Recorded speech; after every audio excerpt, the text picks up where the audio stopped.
हुतात्मा शहीद दिनानिमित्त सोमवारी प्रभाग क्रमांक 4 मधील शिवसेना ठाकरे गटाच्या अधिकृत उमेदवार प्रिया बसवंती यांनी बलिदान चौक येथील शहीद स्तंभास पुष्पहार अर्पण करून अभिवादन केले। यावेळी त्यांनी स्वातंत्र्य व लोकशाहीसाठी बलिदान दिलेल्या मल्लप्पा धनशेट्टी, श्री किसान सारडा, जगन्नाथ शिंदे, अब्दुल रसूल कुर्बान हुसेन या हुतात्म्यांना श्रद्धांजली अर्पण करत त्यांच्या स्मृतींना उजाळा दिला। या कार्यक्रमात उपस्थितांनी 2 मिनिटांचे मौन पाळून हुतात्म्याच्या बलिदानास नमन केले। प्रिया बसवंती यांनी हुतात्म्याचे बलिदान कायम स्मरणात ठेवून त्यांच्या विचाराप्रमाणे समाजहितासाठी कार्य करण्याचा संकल्प व्यक्त केला। सर्वांना सस्नेह जय महाराष्ट्र।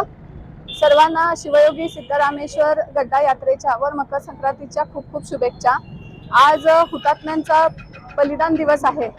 आजच्या दिवशी त्यांचं स्मरण करणं आणि त्यांना अभिवादन करणं यासाठी आम्ही या ठिकाणी 4 उमेदवार आज हुतात्म्यांच्या स्मृतीस्थळाला म्हणजे बलिदान चौक तुळजापूर येथे आलेलो आहोत आणि त्यांना माझ्याकडून विनम्र आदरांजली आणि त्यांची प्रेरणा आणि त्यांचं अनुकरण, त्यांनी जे स्वातंत्र्यासाठी जे काही कार्य योगदान दिलेलं आहे त्याचं स्मरण प्रत्येकाला व्हावं, प्रत्येक युवकाच्या मनामध्ये त्यांनी जागरूक व्हावं आणि ती प्रेरणा घेऊन आजच्या युवकांनी आदर्शवत स्वातंत्र्य सैनिकांचं कार्य आणि भ्रष्टाचार मुक्त लोकशाही।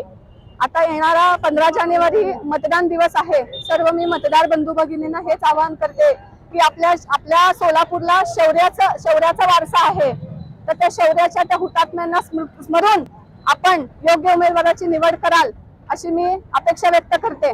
हुतात्म्यांच्या स्मृतीप्रती कृतज्ञता व्यक्त करत हा अभिवादनाचा कार्यक्रम अत्यंत शांत व सन्मानपूर्वक वातावरणात पार पडला। यावेळी महाविकास आघाडीचे उमेदवार, परिसरातील नागरिक, पदाधिकारी उपस्थित होते।